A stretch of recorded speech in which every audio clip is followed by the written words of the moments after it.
The air was thick with urgency at Los Angeles International Airport. Passengers bustled through security gates, while flight information boards flashed updates in rapid succession. Flight 317 to Tokyo Narita was set to depart in an hour. In the first-class lounge, where soft lighting and plush seating exuded luxury, a few passengers had begun to gather. Amidst the crowd, Andrew Bennett stood out, a man whose ego fit him as perfectly as his tailored suit. Andrew was used to being the center of attention. His flashy software startup had recently hit its first billion-dollar valuation. Today, Andrew boarded the flight with the swagger of a man who saw himself as a symbol of everything right in the tech world. To him, his life was the epitome of success. His social media was a constant parade of self-congratulatory posts. "Disruption is my middle name," read the caption on his latest post, under a picture of him holding a champagne glass. "Mr. Bennett, welcome aboard," the flight attendant greeted him warmly, though her polite smile hinted at a well-rehearsed routine for passengers of his type. Andrew nodded curtly and stepped into the first-class cabin, its opulent design resembling a series of private pods equipped with reclining seats and personal screens. Seat 2A would be his home for the next 12 hours. With a practiced flourish, Andrew removed his jacket, draping it over his seat, and retrieved a pair of noise-cancelling headphones. A quick glance at the seat assignment beside him revealed it was still vacant. "Good. Maybe I'll actually get some peace this time," he thought, settling into his pod. Moments later, a figure emerged and took the seat in 2B. The man's attire, a plain hoodie and well-worn sneakers, was a stark contrast to Andrew's polished ensemble. His face was shadowed beneath a baseball cap, and he moved with the easy confidence of someone accustomed to blending into the background. Andrew barely acknowledged him, too engrossed in typing furiously on his laptop. "Evening," the man said casually. "Yeah, sure," Andrew muttered without looking up, his focus fixed on drafting yet another tweet for his 500,000 followers. As the cabin door closed and the engines roared to life, Andrew felt a flicker of curiosity. There was something vaguely familiar about the man, but he couldn't place it. Probably just another tech guy chasing a dream, he thought dismissively, leaning back into his seat. The flight attendant walked by, offering champagne. The man declined, opting for a bottle of water instead. Andrew smirked, his voice loud enough for the man to hear. "Water? Might as well be flying coach." The man didn't react, merely offering a faint smile. As the plane leveled out at cruising altitude, Andrew's natural compulsion to dominate any room, or cabin, kicked in. He drained his champagne in one.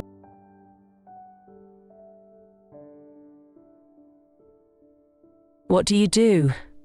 Andrew asked, his voice feigning genuine interest, though his eyes gleamed with scrutiny, as if trying to assert dominance over the man seated beside him. The man in seat 2B turned slightly, his face still obscured by the brim of his baseball cap.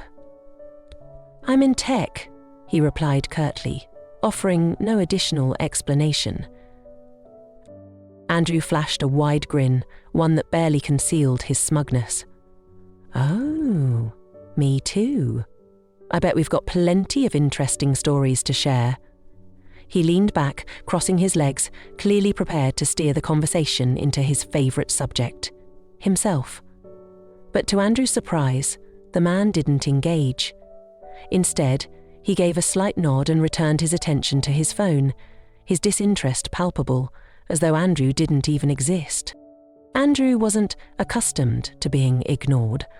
A ripple of irritation stirred within him, replacing the faint curiosity he'd initially felt. Clearing his throat loudly, he raised his voice slightly, making sure nearby passengers could hear. "You know," he began, adopting the tone of a lecturer. The tech world is full of people who are ridiculously overhyped for half-baked ideas. His words hung in the air like a challenge, his eyes flicking to the man in 2B, filled with a subtle but unmistakable sense of provocation. Yet the man remained silent, his demeanor as still and unresponsive as a calm lake. It was as if Andrew's words were nothing more than a faint breeze passing by. Andrew pressed on, unable or unwilling to stop. Take Elon Musk, for example. Everyone calls him a genius, but they conveniently overlook just how reckless he is. This time, the man in 2B paused. His fingers hovered over his phone screen, a momentary stillness that hinted Andrew's words had registered. Still, he didn't look up, nor did he reply. It was this very silence that emboldened Andrew further, like gasoline thrown onto a smouldering fire. SpaceX? Sure. It's impressive, if you like the idea of throwing billions of dollars into exploding rockets. Tesla? Overrated. And Twitter? Don't even get me started on that disaster of a takeover. Andrew's voice rose, aimed to puncture the calm aura of his neighbour. A faint chuckle escaped from the man in 2B, barely audible, but enough to ignite Andrew's simmering annoyance into full-blown frustration. Leaning forward, Andrew's eyes sparkled with a mix of irritation and challenge. "You think I'm wrong?" he prodded, his tone daring the man to counter. The man finally spoke, his voice unexpectedly calm, like a cool stream extinguishing the heat of Andrew's words. "No, I think you're passionate." Andrew frowned, unsure if it was a compliment or a thinly veiled insult. Passionate? I call it realistic. Guys like Musk just ride waves of hype. They're nothing more than overblown PR machines. A few passengers nearby glanced over, subtly intrigued by the exchange. Andrew mistook their attention for admiration, his confidence swelling as he continued. Meanwhile, the man in 2B remained eerily composed, as though immune to Andrew's verbal barrage. "Well," the man said finally, his voice steady and unbothered, "everyone's entitled to their opinion." He lifted his eyes briefly, though the brim of his cap still obscured much of his face. Andrew rolled his eyes, dismissing the response as a weak evasion. "Sure, but facts are facts. Musk is nothing but a walking PR stunt. People like me, real innovators, are the ones actually building the future, not just blowing hot air." The man in 2B gave a polite smile, a faint, fleeting expression that carried no malice. Without another word, he returned to scrolling on his phone, completely unfazed. Andrew leaned back, his lips curling into a self-satisfied smirk. "Just another clueless wannabe," he thought smugly. What Andrew couldn't grasp, however, was that the man's silence wasn't born of ignorance. It was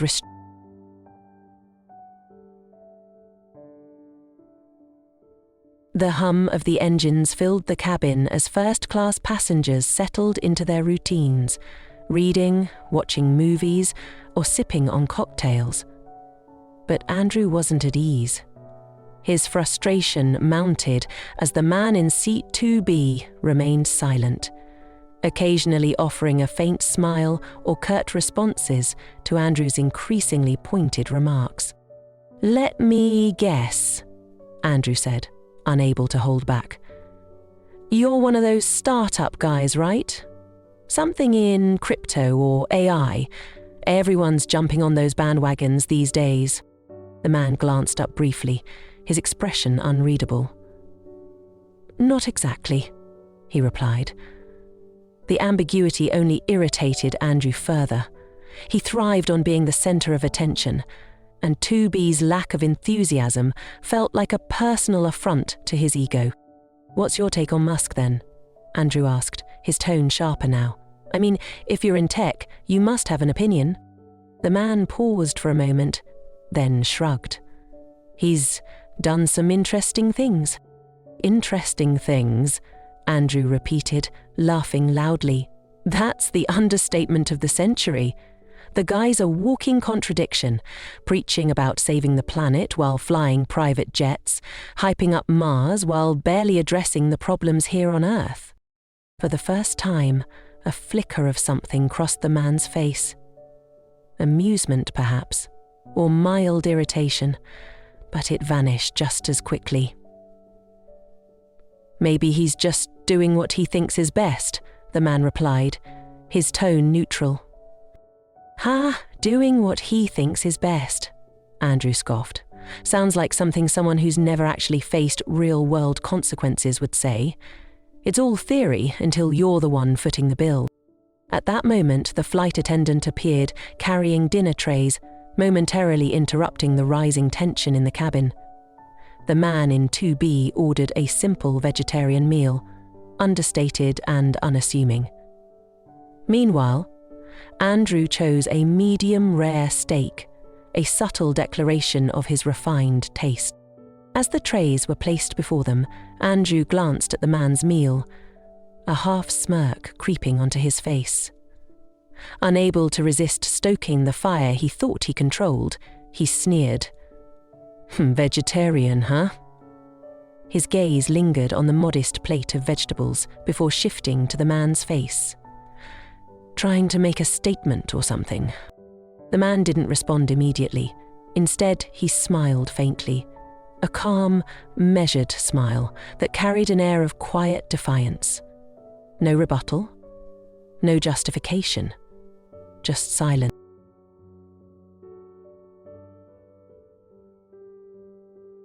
The silence hit Andrew's ego like a slap in the face. He set his knife and fork down with a sharp clink, his eyes flashing with irritation. You know, he began, his voice louder than usual, as though ensuring not just the man in seat 2B, but everyone nearby could hear him. There are far too many people in our industry who think doing something different automatically makes them a genius, but the truth is, nothing really changes. It's all just cheap PR. Andrew turned toward the man, his gaze piercing, almost daring him to react. What do you think about that? He pressed. The man paused, as though carefully choosing his words, then looked up. His voice was calm, but every word carried weight. I think sometimes doing something different is necessary, even if no one agrees with it at first. Andrew laughed, the sound sharp and derisive, echoing through the cabin. Oh, spare me the empty platitudes, he sneered, a smirk twisting his lips. That sounds exactly like something Musk would say at a press conference. The man looked up again, and this time his eyes sharpened, carrying an intensity that made the cabin seem to hold its breath. Don't you think pushing the boundaries of science and technology has value? He asked, his tone steady but cutting through Andrew's smugness like a blade. Don't you think innovation, even if it fails, is worth trying? Andrew laughed again, louder this time, his tone slicing through the moment like a knife. I think that's incredibly naive, he replied, his eyes gleaming with confidence. People don't want failure, they want results. And guys like Musk, they're just selling dreams that will never come true. Andrew's words began to draw glances from other passengers. The curiosity in their eyes only fueled his ego further, like wind feeding a fire. But the man in seat 2B sighed lightly, setting his water bottle down with deliberate slowness, as though every movement had been carefully thought through. Then, without a word, he stood, reached up, and calmly removed his baseball cap. When the cap came off, the cabin's soft lighting illuminated his face. A face no one in the room could mistake. The cabin fell utterly silent, a silence so heavy and tense it seemed to press on the very air itself. The man's gaze settled on Andrew's face for a long moment. Not with anger, but with a strange, quiet calm. It was the kind of calm that came from someone far too accustomed to being misunderstood, someone who had learned to prove their worth through action, not words. Andrew froze. The jeers and scorn that had just poured from his mouth now echoed back in his mind, each word like a boulder crushing his sense of self. Standing before him was none other than Elon Musk. Musk's expression shifted into a faint smile, his eyes glinting with both humor and quiet confidence. "You seem to know a lot about me," he said, his voice steady and composed. "But I wonder, have you really done enough research to see the whole picture?" Andrew's face turned pale, then flushed a deep red. The mocking words he'd so confidently spoken now reverberated in his mind, and he felt the weight of every passenger's gaze like a spotlight shining down on him. I didn't think," he stammered. Musk simply smiled again, lifting his water bottle with effortless ease. "This water's much better."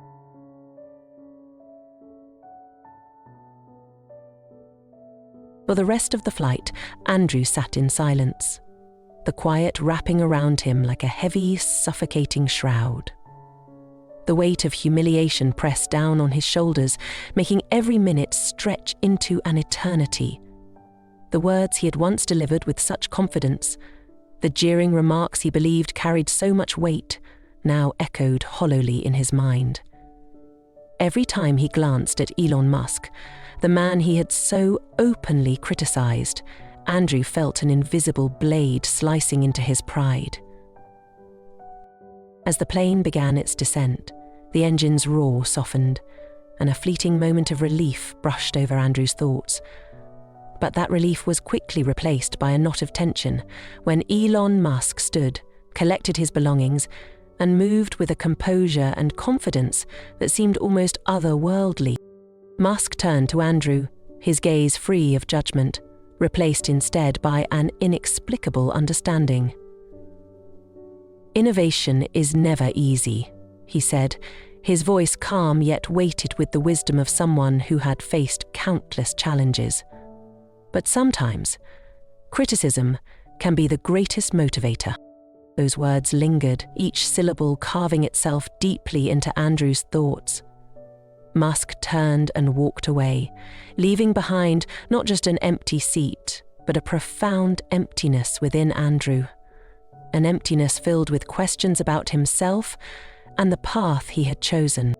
When Andrew finally stepped out of the airport, daylight poured over him.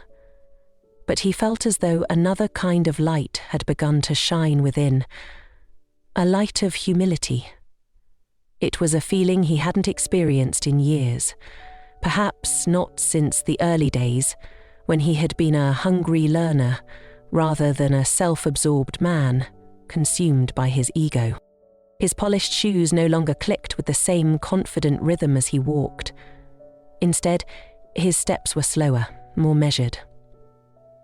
Andrew couldn't help but think that perhaps it was time to pause and reevaluate. Perhaps it was time to change the way he approached the world. Not just to recognize the flaws in others, but to confront the shortcomings within himself. The story of Elon Musk and Andrew is fictional, but its lesson is profoundly real. No matter how successful we become, we should always strive to be individuals driven by a hunger for learning, rather than people consumed by self-absorbed arrogance. Humility is the light that illuminates our minds, guiding us towards success and earning the respect of others. If this story has touched your heart, please share its message by liking, sharing with friends, leaving a comment, and following our channel to support more meaningful stories in the future. Thank you.